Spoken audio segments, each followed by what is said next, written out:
Bernard Grech reġa' ġie elett kap tal-Partit Nazzjonalista anki jekk kellu aktar minn 28% tal-Kunsilliera Nazzjonalisti li ma vvutawx favurih. Bernard Grech li tellaq waħdu f'din l-elezzjoni għal kap wara l-akbar telfa elettorali għal Partit Nazzjonalista f'70 sena kellu bżonn 50% u vot biex jibqa' kap.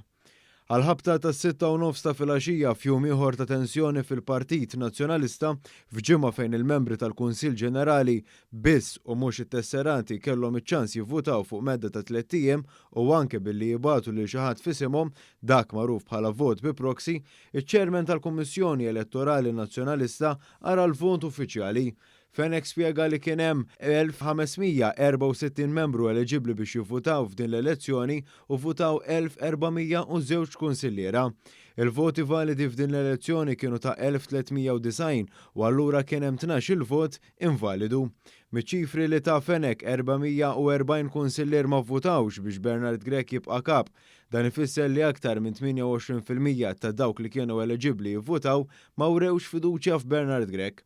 Fuq il-medja nazzjonalista intqal li Bernard Grech kiseb ftit iżjed minn 80% tal-voti mixħuta. Bernard Grech tellaq waħdu bħalma kien għamel l-eks Prim Ministru Laurence Gonzi fi żmien l-inkwiet ma' Franco De Bono fl-2012. Fi frar ta' dik is-sena l-eks Prim Ministru Laurence Gonzi kien ġab 96.5% tal-voti tal-Kunsilliera Nazzjonalisti.